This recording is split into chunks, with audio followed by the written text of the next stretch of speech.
Hello and welcome to episode number 6 of the Preconceived Podcast. I want to thank you today for tuning in.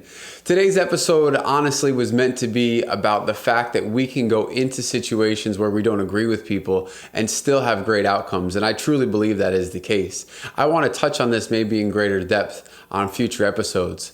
But on today's episode, there's something specific that I want to look at. There's something specific that's been going on here where I live in New York State and something that you've, I'm sure, been made aware of, and it's called the Reproductive Health Act.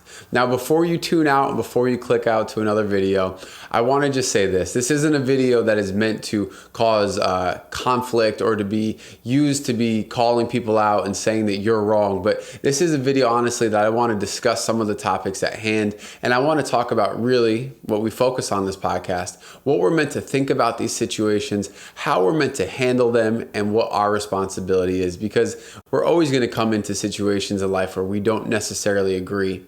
But it's very important that we choose to respond in love and choose to take responsibility for what our actions may have caused.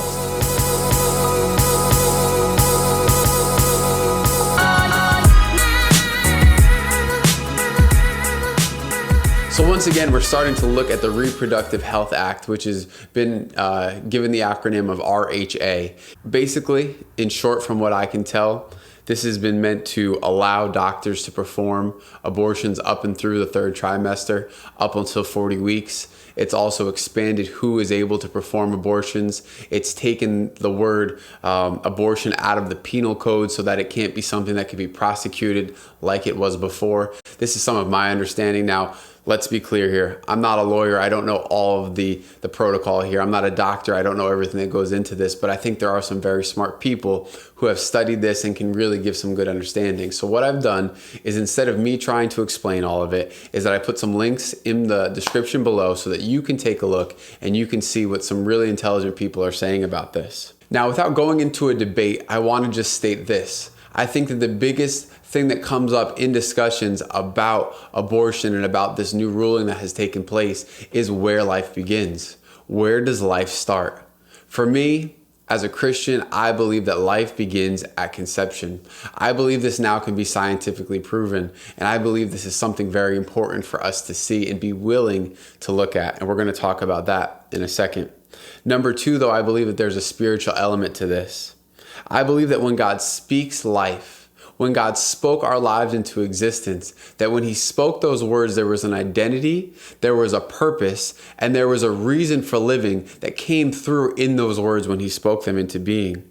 I believe because of that your life, that my life, that all life has meaning. So what I believe happens often, and like I said, with this law, what happens a lot is that the lines start to get blurred. We start to blur the lines between inconvenience and medical necessity. The line has already been blurred between what's a baby and what's a fetus and what the difference is.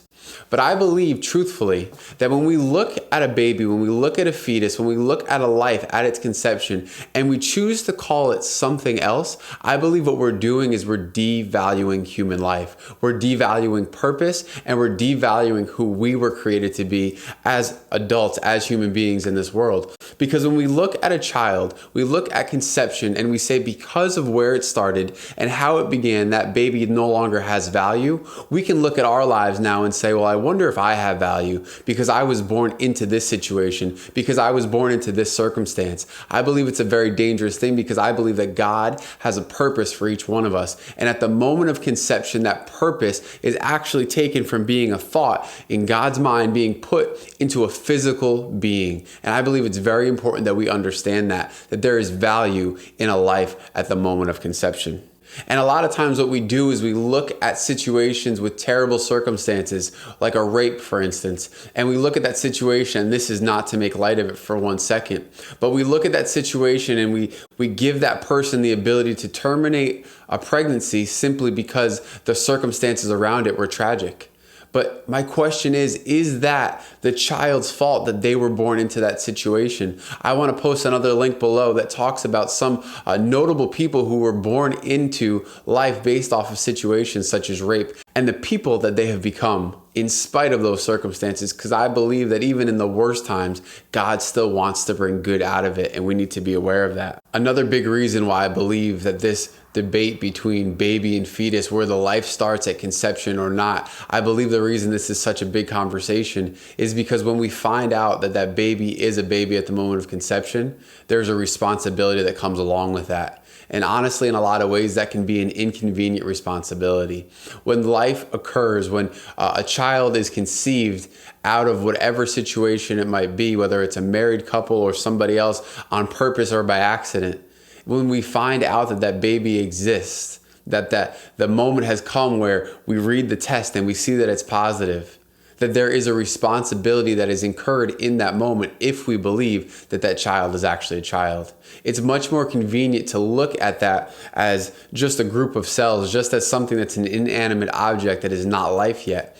But if that is life, there is responsibility that's born out of that. I also believe another part of it is that there are probably a lot of people that we know who have gone through this situation where an abortion has occurred, whether they had the abortion themselves or they were in a relationship where that was the result. And I just want to make a point to say that this video is in no way to condemn anyone, to make anyone feel bad for decisions that were made in the past, for making decisions in difficult situations. But it is something that we need to be aware of, because a lot of times the inconvenient truth is when we see that as a baby, there is pain that occurs because of that. That being said, I do want to look at the fact that we have to understand that simply because something is inconvenient does not make it any less true.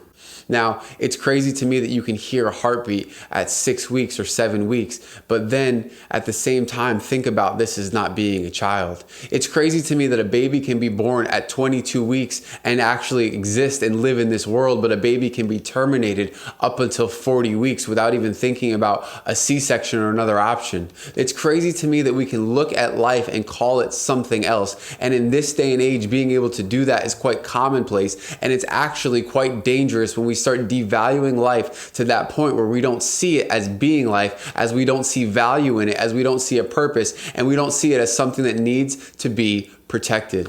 This is how I feel based off of my experiences, and I'm sorry, but no one will ever be able to tell me anything different. And this is not to bring condemnation, this is not to judge others, but this is to simply state what it is, that life is life and it needs to be protected. In the links below, I've also included a video by Dr. Levitano. Dr. Levitano was a doctor who formerly practiced abortions, and through a situation in his own life, through the loss of a child, he was able to see what was actually taking place. And I have to warn you, there's some graphic descriptions going on in this video where this doctor actually is discussing what happens during an abortion and what happens as he's removing limb from a child and taking out the legs and taking out the body and taking out the brain. And looking at this, he finally was able to see this is life and this is wrong and this can't be done anymore.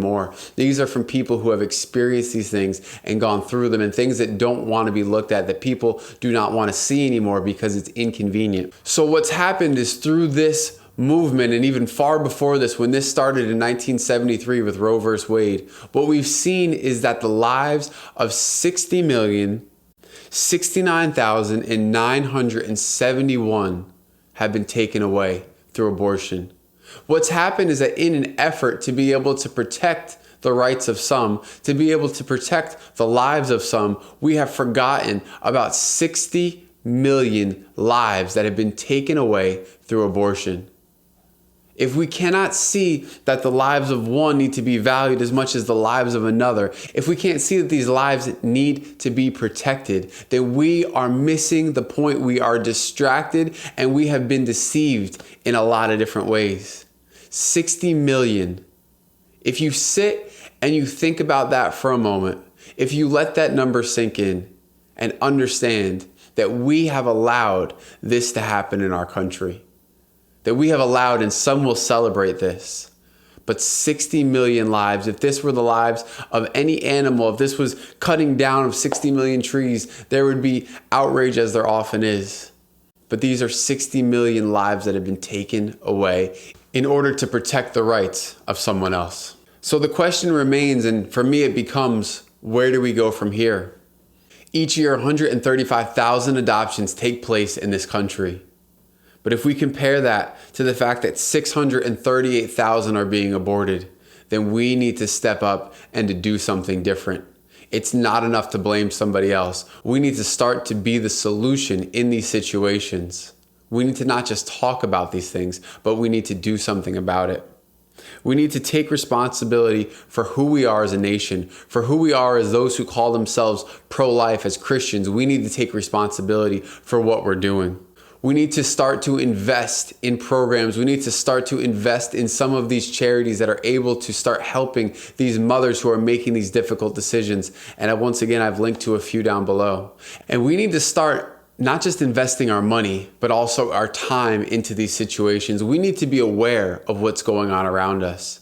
And I count myself in that as much as anybody else. We need to be aware of what's going on in the world around us. And finally, we need to invest in another area that truly matters, which is prayer.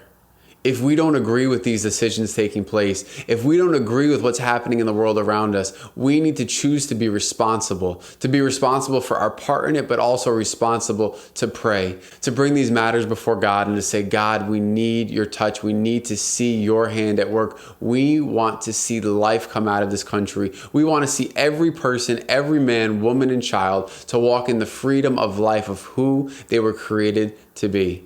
It's so important and something that we must do. In next week's episode, we're going to be looking at this in a different way, and we're going to be talking about some of our thoughts and the way that we view these situations, because it's so important that, as we said in the previous video when we were talking about the Gillette ad and being pro-woman and pro-Me Too movement and whatever it might be, that we need to have these discussions, but we need to be able to have them from a place of being kind and a place of understanding where someone else is coming from, but choosing to always bring forth the truth in love. I think it's so important.